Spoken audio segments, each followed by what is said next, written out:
What's happening, everybody? Hope you're doing good. It's a beautiful day. I'm right by the coast of Africa. Beautiful. Don't know if you can hear the sea. Like the sea is right behind you. You know, so many people. It's peaceable, nice, calm. Nah, it's not a beautiful day. It's been rainy, wet, cold, windy.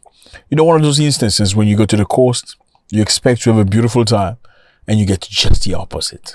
Like, who wants rain by the sea? Was definitely not a good decision. Anyway, you gotta learn to roll with the punches. So, a few more days and it's good. Okay, how are you doing today? You're doing great. Thank you very much for choosing us again. I appreciate you. You know that. This is family. My name is Zack. I don't know who you are, but I'm sure we're gonna like each other. Please click on the button. I think it's called subscribe, so we can see each other very much often. We talk about anything here regarded with our people. Okay, you know, our people, and intellectual people. You're our brothers. You know what I'm saying? Okay, so today we're talking about Niger. I know we've spoken about Niger many times, but we have to talk about it so we can understand where we're going. Niger is a beautiful country in Africa. Here is a map. It's very hot though, but good people. So Niger has retaliated. I think I spoke to you last week about a French organization kicking out Niger from its organization. So Niger has responded by kicking them out too. Let me explain to you. So basically Niger has been through some of the most difficult time in the latest month. In fact, Niger is one of those countries that was colonized by the French people. Like many other African countries, they came together. I want to give you context. They came together in the 80s, exactly in 1884. They went together to Germany in Berlin. Europeans sat together and had a discussion saying, let's go to Africa. Let's go conquer Africa. Now, instead of going to conquer Africa and fight each other over lands there, let's go with an agreement. Like, I'm going to take some land, me, France, I'm going to take some land in Africa. You're going to take some land. You, Britain, will take some land. You, Spain, you, Germany, you, different country will take different lands. We're going to call them names. We're going to give them names. We're going to call them countries. You will not come to my countries. I will not come to your countries. So you can loot and steal in your countries. I can loot in my country. Britain took South Africa. They took Kenya. They took Uganda and many other countries, Nigeria included. That's why they speak English. You get it? Now, the French-speaking community of Africa or countries like Senegal, Cote d'Ivoire, and many other, Guinea, were all colonized by the French. Benin, Togo, all by the French. Now, some other countries were colonized by Germany, then they was taken over many. Okay, anyway, I think you get the context. European came to Africa, took countries. They renamed them, they restructured, redesigned the way they wanted, and they took over the countries. So Niger was under French people for the longest time, and they beat the living shit out of Nigerian for, damn, that was bad. Anyway, in the 1960s, they got the freedom. But the French people did not want to leave. Okay, so they had to give them freedom, but they did not want to leave. So they gave them a fake independence. Okay, this is your independence. You can rule yourself. You can vote your own president, whatever. But in the meantime, they kept the economy and they grabbed it by the balls. They kept the economy by the balls. How? Niger, with many other French colonies, still use money printed in France. It's called the CFA franc. Yes. Money from Niger is printed in France in 2023. That's correct. Why are they fighting each other? They're fighting each other because a few months back, people of Niger decided to kick their president out of power. Why did they want to kick him out of power? Because they felt like the president was not doing his job. He wasn't working for the people of Niger, but he was working more for the interests of France and many other European countries by selling them things, giving them access to resources. In the meantime, people of Niger themselves were struggling. Niger is a massive producer of uranium. Uranium is what you need to create nuclear energy. So with that, France was the biggest exporter of uranium from Niger. They made so much electricity, they could sell electricity to other European countries using the same uranium from Niger. In the meantime, people of Niger had no electricity. They had to purchase their electricity coming from Nigeria. Yes, now you get two countries. You have Niger and Nigeria. These are two different countries. But the people at the border are the same people. Why are they the same people? Because European came and just sliced the country into two like a big piece of cake, disregarding the cultural, the ethnical, the tribal spectrum of the countries. So your cousin is stuck in Niger while you're Nigerian. Or your niece is stuck in Nigeria while you're Nigerian. You know what I'm saying? Don't get it confused. So you have Niger and Nigeria. Nigeria sends electricity to Niger. Niger sells its uranium that is mined like unjustly by France. Now, the people of Niger stood up for themselves. They say enough is enough. We can't have this anymore.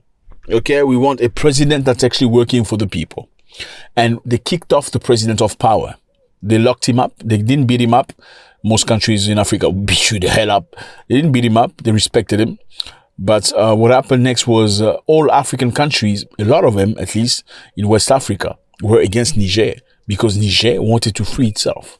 That shows you the mentality of many of these African countries, or at least their leaders. The leaders are still slaves. They want the country to be in slavery. Why? Because of their personal interest. So the agreements most of these leaders have with Europeans is, you're going to stay in power. We will help you stay and rule, provided you give us exclusive access to your minerals and all your assets. You get it? So you're the president. You can make as much money as you like. You can bless your family members. You can make sure you're good. But provided you give us access, exclusive access to the gold that you have, to the diamond that you have, to the lithium that you have, and any other thing. That's why many African presidents are dictators. So they're ready to fight their own people for their own personal interest. So they can give opportunities to Europeans and other countries for their personal interest, disregarding their own people. Now, people of Niger had had enough. They kicked off the president of power. In fact, it was his own bodyguard. Yeah, his own bodyguard toppled him. But they didn't hurt him. I will think maybe because he was at least good with them. And they kept him in house arrest. Now, when they did that, France was not happy. And many other institutions of Europe was not happy. Now, France has what they call the OIF, which is an institution among French-speaking countries with the aim of promoting French language. So all of these French-speaking countries speak French. Why? Because they've been colonized by the French. Now, France keeps pushing French culture, French music, French identity with the objective of getting people to like France. You know, when you singing, you're from, dude, you know, in Cote d'Ivoire, you rarely, like Ivory Coast, most of the songs are sung in French. These are Africans, but in order to sell, they have to sell in French. They have to, yeah, that's what it is. And people have normalized that. You know, people are not very much proud of singing in their own home language. It's like stupid. Like, why are you talking? Yeah, it's that bad. I'm sorry to say it. Like the French, I've played this massive game, mental game, to subdue many African nations, where African French-speaking people are the most difficult people in French. Meaning, if your French is not good, they will disregard your intelligence. Yes, they will mark your intelligence based on how good your French is. If your French sounds like a white Frenchman, then, oh, he's intelligent. Yes. Not understanding that you could be extremely intelligent in your own language, just not in French. Not understanding you could be extremely intelligent in your mother's tongue, your father's tongue, just not in French. I mean, somebody could be very intelligent in French or speak French fluently without being intelligent. Are you telling me there aren't French people that are absolutely stupid? Like original French people from France? None of them is stupid? Yes, so many African French-speaking countries believe that speaking French for a black person from Africa is a high level of intelligence. I don't believe that. Number two, so this organization, which is called the IOF, which like I explained, is an institution among French-speaking countries with the aim of promoting political, educational, economic, and cultural cooperation, which currently holds 88 members. So across the world, they have 88 countries that are affiliated with the French-speaking, whatever crap this is. This organization a week ago kicked out Niger. They say because you're not respecting the rule of law, because you're not democratic, we are kicking you off Francophonie. That's what they call it, Francophonie. We're kicking you off. You're not going to be part of this anymore. And it was very sad. Very sad for them because Niger has retaliated. Niger said, you know what, by the way, we're not interested anymore. We don't want your ultimatum. This organization, while kicking Niger off its platform, said, you need to get back to democracy. You need to make sure your president are elected. You need to be okay with your neighbors. You need to free the ex-president. Now, the authority of Niger say, you know what? Bye-bye. We don't want you anymore.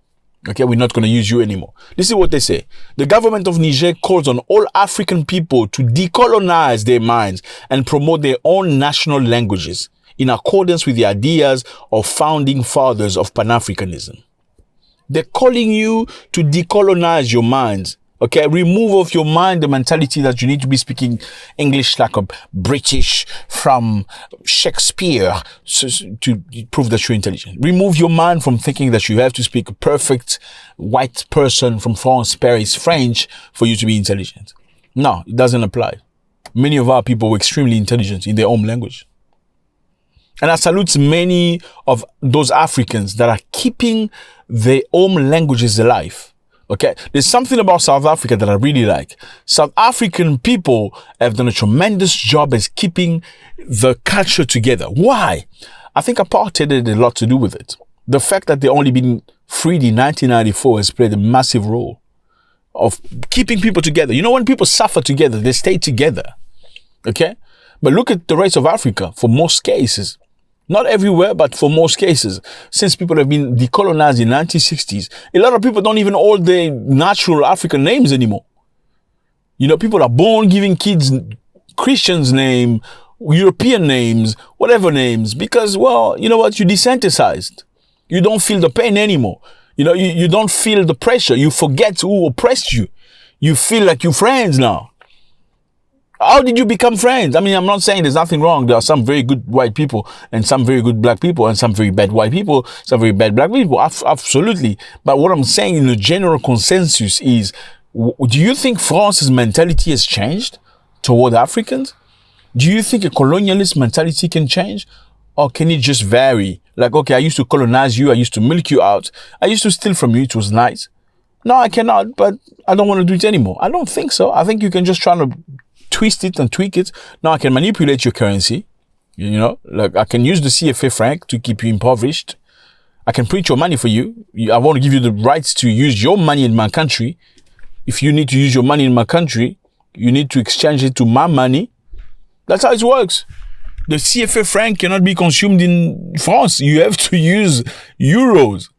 That's crazy. But they're printing the CFA franc in France. It's insane, fellas. So now, congratulations. I want to say that. Congratulations to Niger for making a choice of kicking them back. Look, you know what? You say you don't want us. Well, we don't want you anymore. From now on, we are calling on the African people to decolonize their minds and promote their own national languages. Okay? I think that's where we need to go. Africa needs its own identity. Like I said earlier, nobody becomes genius in somebody else's language. It's just not it's not possible. Nobody becomes extraordinary. It may be possible, but you cannot reach the highest level that's possible for you if you're using somebody else's mother tongue. It's not possible. Like I said again, if you fall on the ground and you hurt yourself like really, really bad, automatically you will cry to the language that's the most closest to your heart. And for most of us, is our mother's tongue. It says to be your mother's tongue. When you hurt yourself, you're going to go, oh, mama, because it's your, it's the closest. You don't cry in English. I mean, I can understand for some of you born in English, you know, some of us who are, I don't know, Jamaica, in America, maybe, because that's the only language you know.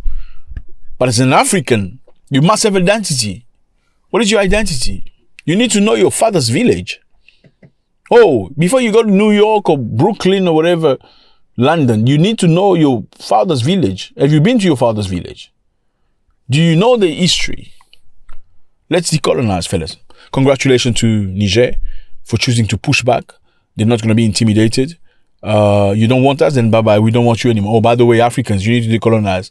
Let's work on African language. You know, how about that? Let's be free. Let me know how you feel about this. Always a great pleasure. It's still not looking very good here. I'm looking forward to go to a lovely country. I'm going to let you know very, very soon. Lovely country in East Africa. Hey, let's get together if you want to. With peace.